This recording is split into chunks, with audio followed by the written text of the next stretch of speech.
Espero que estén bien. Bienvenidos a mi blog Opiniones Calidad de Exportación en su tercera temporada.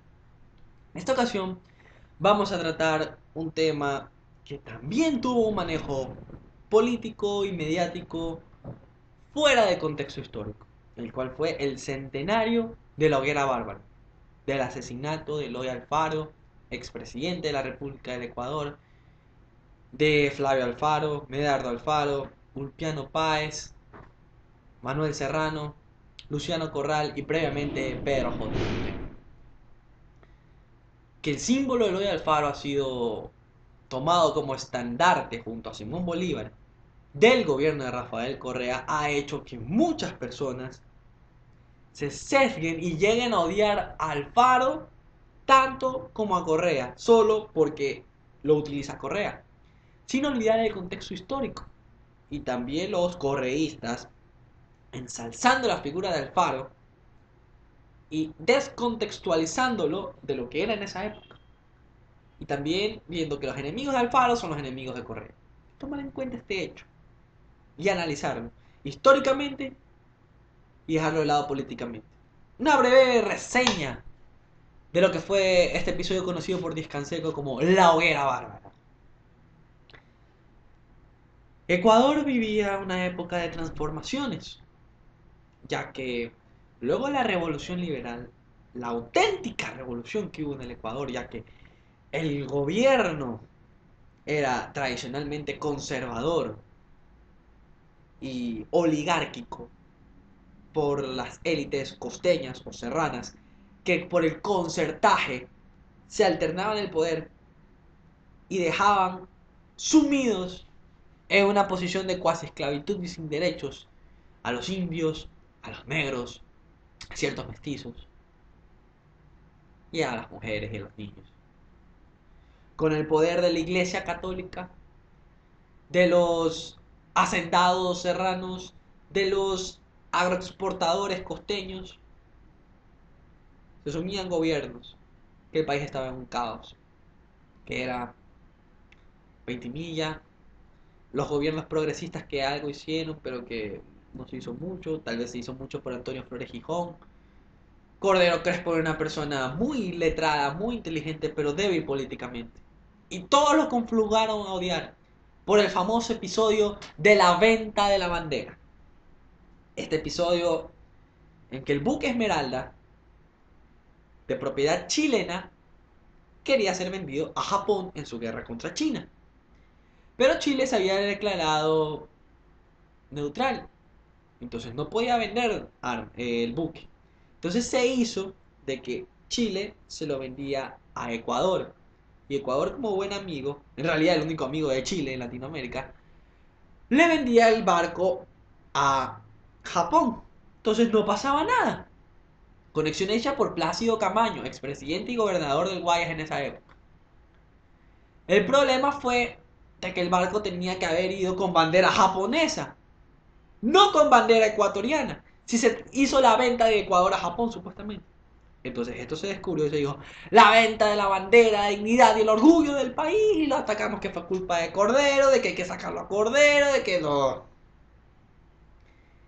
Y entonces eso se aprovecharon y ocurrió la revolución liberal con los montoneros de la costa y el apoyo. El apoyo de Guayaquil, quien proclamó jefe supremo de Eloy Alfaro, quien regresó de Nicaragua y fue a la unificación nacional, venciendo en gatazo a las huestes serranas. Y es verdad, la Iglesia Católica daba un poder del púlpito diciendo que Alfaro era el diablo, que Alfaro iba a destruir todo, y la gente, ay, sí, ay, sí. Y entonces finalmente cuando se llegó a Quito se vio una persona que, bueno, buscaba la concertación y la paz. Que los de abajo hayan sido los sanguinarios que hayan cometido muchas arbitrariedades contra los obispos y contra los oligarcas, es verdad. Pero que también hubo abuso en los oligarcas, es verdad. Eso se ve contrastado en la novela La Costa, costumbrista ecuatoriana. Y bueno, Alfaro gobernó en dos periodos, de 1896 a 1901 y de 1907 a 1911. Entonces se iniciaron las transformaciones.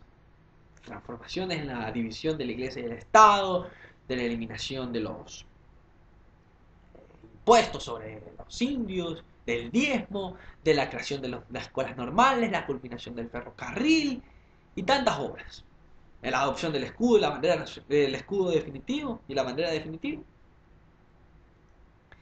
Sí, que algunas de esas obras fueron iniciadas por García Moreno y sus predecesores, bien. Pero también hay que darle el mérito al Alfaro.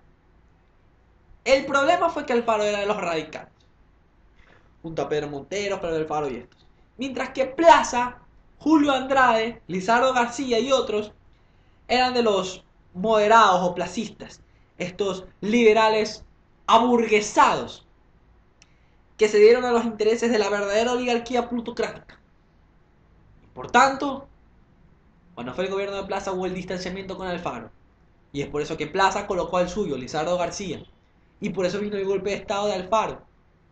Y es por eso que Alfaro colocó al suyo, Emilio Estrada. Pero Emilio Estrada sufrió un problema del corazón. Entonces Alfaro le dijo, por favor, retírate. Emilio Estrada le dijo que no. Estrada se mantuvo. A los 4 meses de gobierno murió de un ataque al corazón. Y Alfaro tuvo que huir en agosto de 1911, antes de culminar su periodo, poquito antes, exiliado, diciendo, si usted mantiene aquí, no se sabrá qué será de su futuro. Dicho por el presidente interino Saldo Pide, el germen de la hoguera bárbara.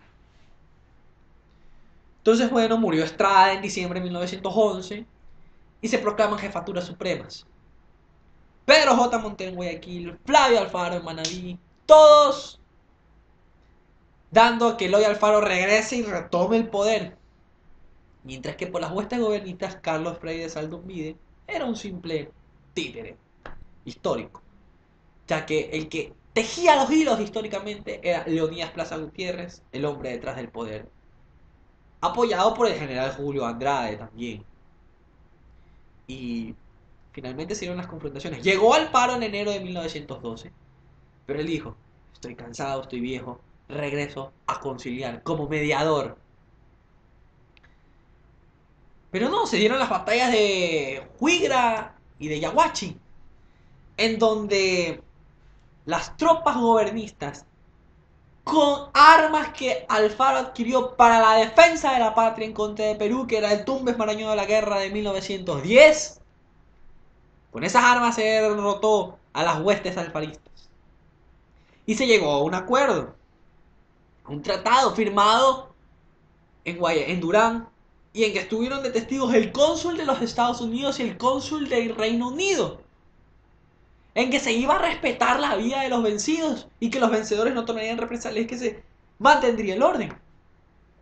Plaza no cumplió eso, dijo. Ni perdón ni olvido para estos traidores. Uno a uno fueron deteniendo a Alfaro, que no tuvo nada que ver, la verdad.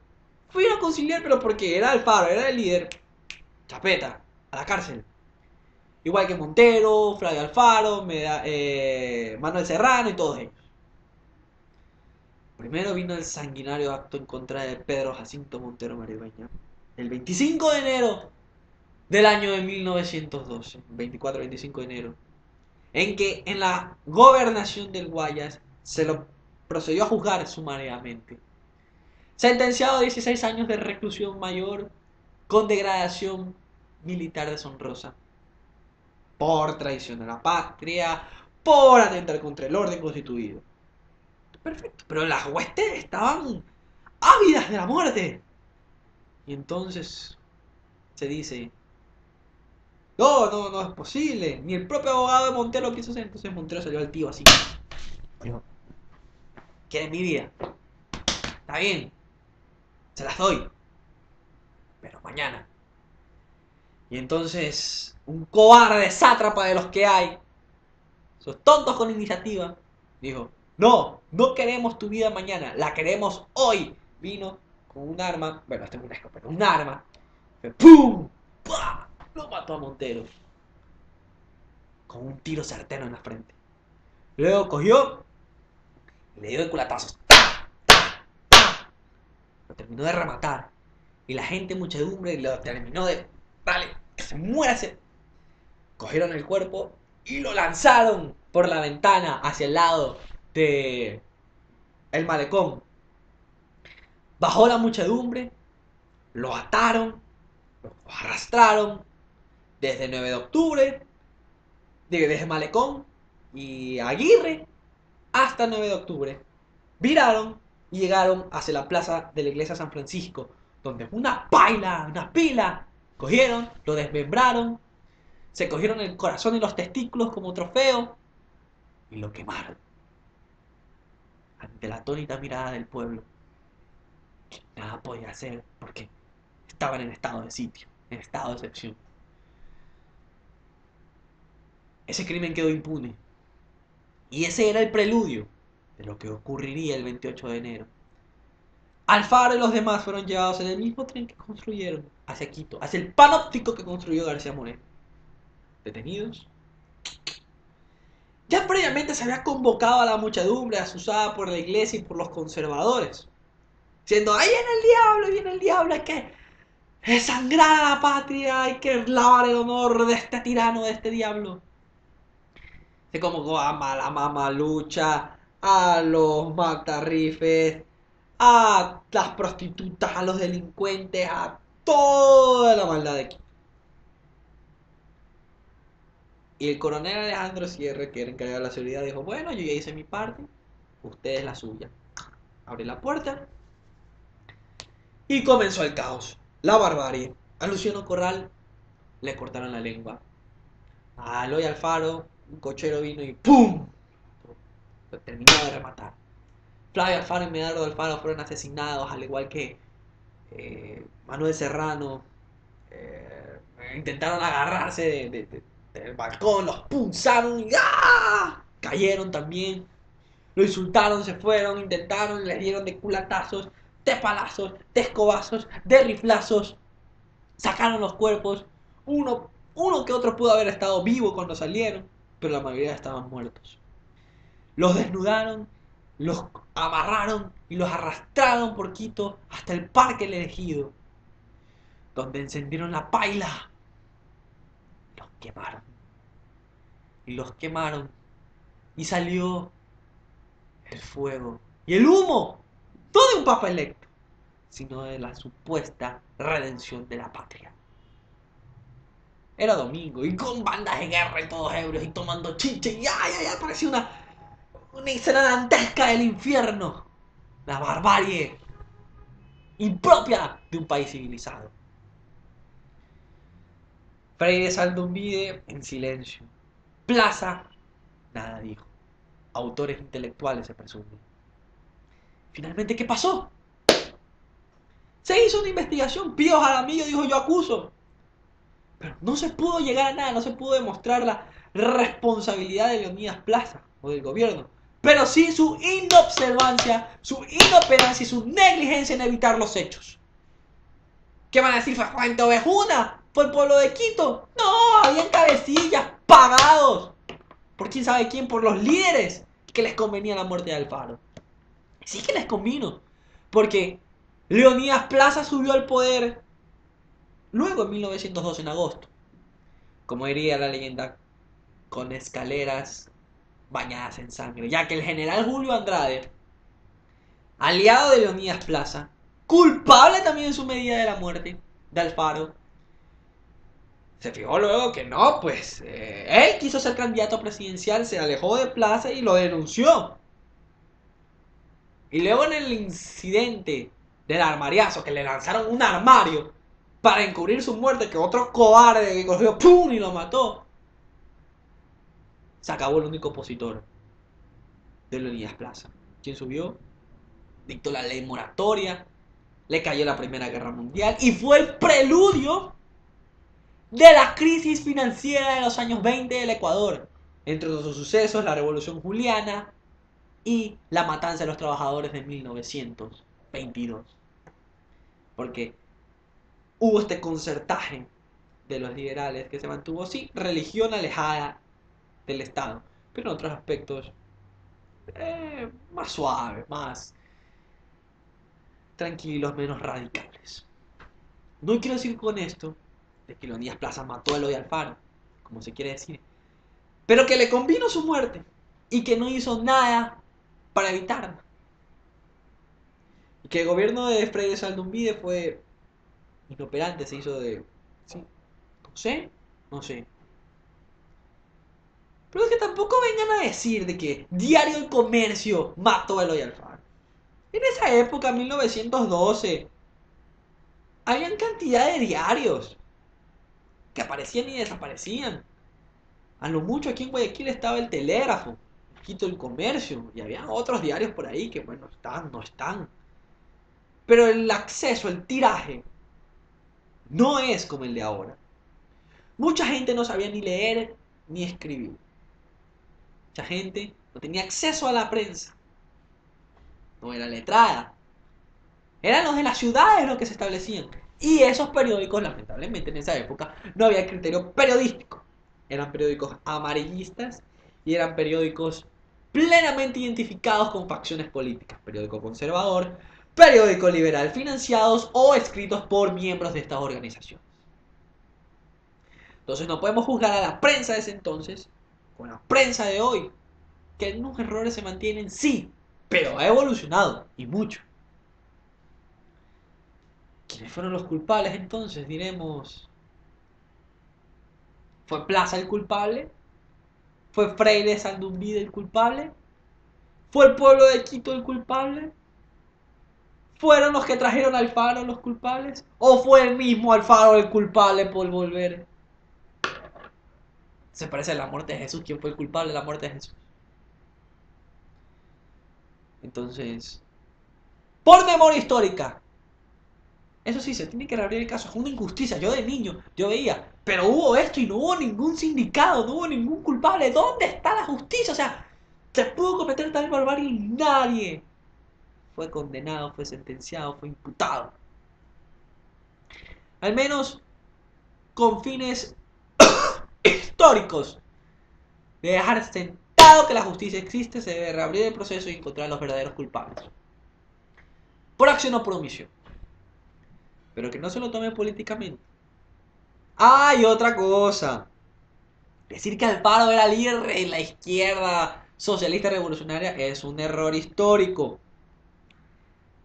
En el Ecuador, en esa época, el socialismo aún no era incipiente. Si bien en Europa y en Estados Unidos habían grupos anarquistas, sindicalistas, comunistas, socialistas, aquí en el Ecuador todavía no. Todavía la iglesia tenía su raigambre y el grupo conservador también en un país muy católico. Ya recién en los años 20 es que se forman las juventudes comunistas, el Partido Comunista, los grupos socialistas, los grupos sindicalistas. Y lo que era Alfaro era un liberal, pero liberal en cuanto a al aspecto económico. La libre exportación, la falta de aranceles, lo que podría catalogarse hoy como un liberalismo económico. En contra del conservadurismo y proteccionismo económico que solo tenía con las pequeñas producciones de acá, no abrirse al mundo. Ese era el liberalismo. También están en contra del conservadurismo, que ataba todos los avatares a la religión y que no otorgaba libertades. Ese era el liberalismo. Pero no confundir ese liberalismo con la izquierda socialista que se quiere decir hoy. Ese es un error histórico. Como decir que Bolívar era socialista o decir que Jesucristo era socialista. Errores históricos. Entonces eso sí hay que ver bien el contexto en que se utiliza la memoria histórica de Alfaro. Cuando los homenajes, estoy de acuerdo que tiene los homenajes. Está en el top 5 de los mejores presidentes del Ecuador. Que también se cometieron excesos, sí, pero de parte de Alfaro propio no. El que se los atribuye es a Plaza. A Montero, a Alfaro y a los otros radicales. Entonces, ¿qué nos deja como conclusión? Memoria histórica. Ahí sí aplicamos el prohibido olvidar. Investigar nuestra historia. Otros hechos que no han sido estudiados. Y que cuidado sean manipulados políticamente. Revisar y que no vuelvan a ocurrir estas barbaries. Ni estas diatribuidades. De ataques sin sentido. Que me opongo porque me opongo. Y que porque me cae gordo me opongo. No repitamos eso. Sentarse a conversar siempre es lo mejor. Y cuidado con la conspiración, que después, el remedio, puede terminar peor. Muchas gracias, nos vemos en otra ocasión en Opiniones Calidad de Exportación.